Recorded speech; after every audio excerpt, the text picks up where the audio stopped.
Hey guys, what's up? It's me, Jonathan, and welcome back to Money Talks, where we want to offer you financial information and meet you where you are financially so that you're able to stick to your budget, manage to pay off your debt, and begin to save on your path to building wealth. If this is your first time joining me on the channel, go ahead and hit that subscribe button. Today, I want to provide you a little bit of a stimulus update and hopes to help you get your week going in a more positive direction. So last week, the HEALS Act came out. Everyone was all excited, but what happened? Nothing. No movement.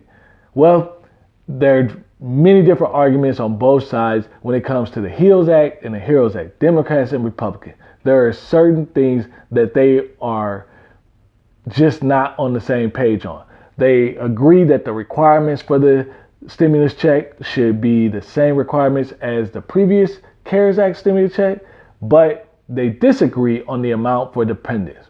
How would that land? What are things that they could concede on? All the information that has been given about this scenario, about the dependents, says that no side wants to budge. It doesn't seem like anyone is trying to find a solution. But the other piece of information that they have been really kind of drawing on and deadlocked is the liability protection. Of course, we already know the Republicans, Mitch McConnell, many people have fervently said, hey, there will be no bill passed. They're adamant about having those liability protections in this next bill. Democrats don't seem too worried about it or as concerned about that piece of legislation in this next bill. But that causes a deadlock. That causes strain in the ability to negotiate. How will this play out? Again, HEALS Act came out last week. No progress has been made on the bill as of yet. There have been videos by many different people, and I understand that. But if you notice in every video, no progress has been made. Recently, Mitt Romney, not Mitch McConnell, Mitt Romney, and a few other senators actually got together and proposed a new bill. $1,000 per stimulus check per adult, $1,000 per child. And the hopes, so a family of four, that would get about $4,000.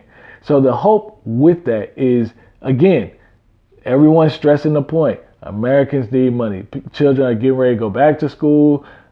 That transition, their supplies, all those different things, we need to help these families out. The bill that Mitt Romney came up, it's definitely seemed more family focused. Regardless of the point, no traction has been made. So what does that mean where we're at now? Here we come into this week. Well, we know this is what we know. We know the Senate will be going on recess on the 8th.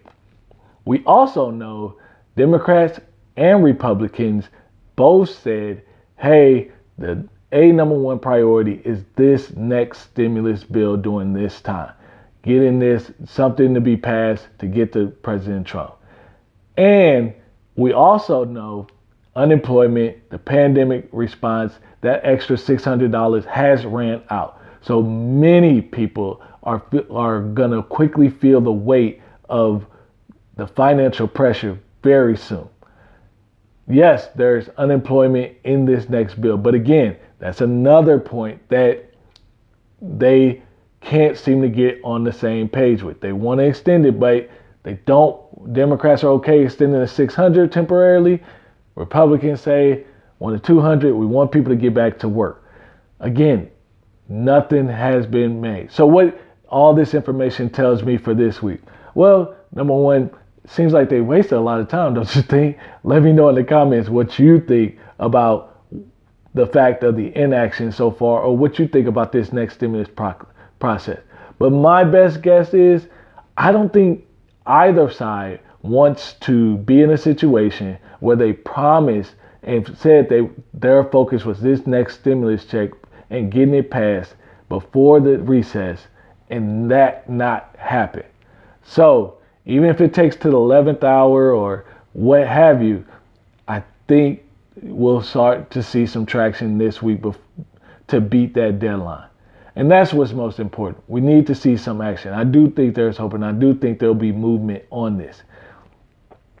Also, I want you to think about is what can you do? Well, number one, try not to pay attention to so many of the articles that come in your way. I know if you're on social media, I know if you're on different platforms, you're getting different information. A lot of that information is stretched because they're taking one little sound bite, or they're taking one little piece of information that they may have overheard, and they're stretching it into a 2 or 3 minute article that's just not true, and it's unfounded. And so it stretches your mind during this time mentally. So I want you to take a little time, a break away from articles that are popping up. If you're going to look at the articles, make sure you're researching to make sure that it's valid. Some of these bigger names are not giving valid information. Next thing, I want you to look at what can you control. If you're out of work now and you're starting to feel the financial pressure, again, remember, focus on your needs first. The food, the clothing, the food, the shelter, the utilities, your car. Those are 4 things, major things that you want to focus on financially first. Then, after that, if you have some money left over, or if you can, try to put whatever you have left as cash to help you weather, again, this storm that you're in.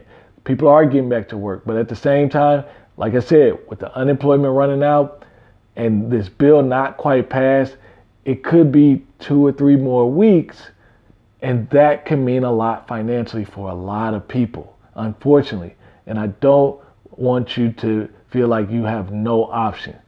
Lastly, if you have creditors or things of that nature, open lines of credit, car notes, or credit card bills, or anything of that nature, I don't want you to fully disregard them, but I do want you to have a conversation with those lenders that you owe. Simply tell them, hey, I can't pay you guys. Don't just ignore them. Let them know it is a different scenario. See what options can be done so you can try to keep things at bay.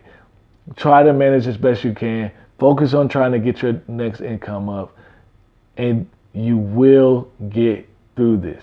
But yes, as far as our political process and as far as things going, no matter how much anyone says, hey, we really want to get this done for the American people, not much progress has been made. And I wanted to give you more favorable news, but I also want you to know some things that you can do. So with that, I hope you enjoyed this video. If you like it, go ahead and give it a thumbs up. If you haven't already, subscribe to the channel. And I can't wait to see you guys in the next video.